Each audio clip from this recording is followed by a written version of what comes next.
Hello நண்பர்களே, அட்டப்பாடியில் climate சூப்பராக இருக்குதுங்க. என் ஃப்ரெண்டோட மாமா வீட்டுக்கு வந்துக்கிறோம்.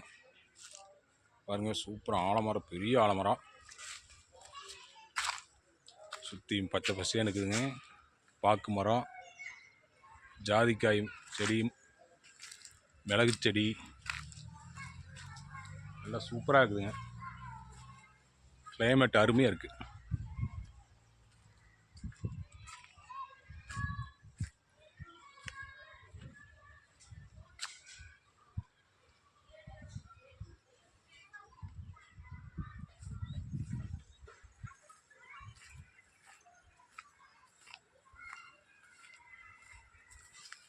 கொய்யா மரம் இன்னும் டிஃப்ரெண்ட்டாக இருக்குது. பழம் பார்த்துங்க, ரெட் கலரில் இருக்குது கொய்யா மரம்.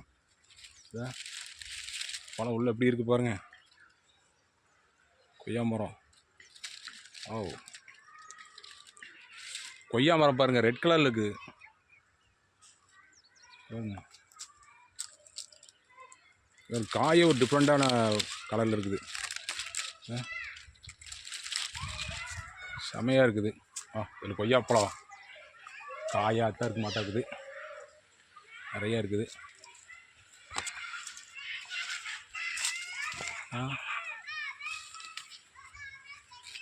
கொய்யாக்காய் இது அது பழுத்து இருக்குது. காய் வெட்டாக இருக்கும் போல். பறிச்சிருவோம். பறிச்சுட்டேன் கொய்யாப்பழம். காய் விட்டு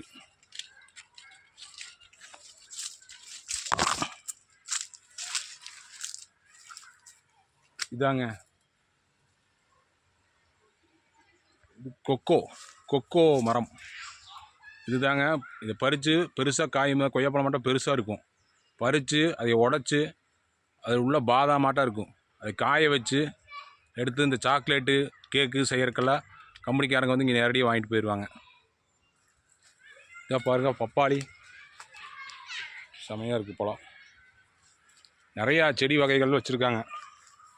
சப்போட்டா பழம் இருக்குது. கரும்பு இங்கே பாருங்கள், சப்போட்டா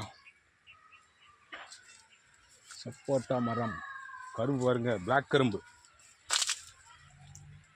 கரும்புங்க. அப்புறம் பின்ன எந்த உள்ளது, பலாப்பழம் இருக்குது. சக்கை உண்டை விட தான் எந்த சைஸு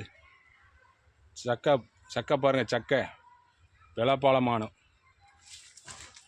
டேஸ்ட்டு செமையாக இருக்கும். யானைகளுக்கு பிடிச்ச ரொம்ப மிக பிடிச்ச பழம் தாங்க பலாப்பழம். 1 கிலோமீட்டர் 1.5 கிலோமீட்டருக்கு அந்த பக்கம் இருந்தாலும் யானை இருந்தாலும் அந்த மணத்தை வச்சு ரொம்ப பழுத்துருச்சுன்னா பழம், அந்த யானை அந்த ஸ்மெல்லை வச்சு அங்கே வந்துடும். நீங்கள் வீட்டுக்குள்ளேயே வச்சுருந்தாலும் செவுத்து உடச்சி உள்ளே எடுத்து சாப்பிட்ரும். அந்தளவுக்கு யானைக்கு மோப்ப சக்தி அதிகம். சூப்பராக வச்சுக்கிறாங்க. தோட்டம் அருமையாக இருக்குது. மேலே பாருங்கள், ஜாதிக்காய், மிளகு, அப்புறம் கொக்கோ வச்சுருக்காங்க. கொக்கோ பழம்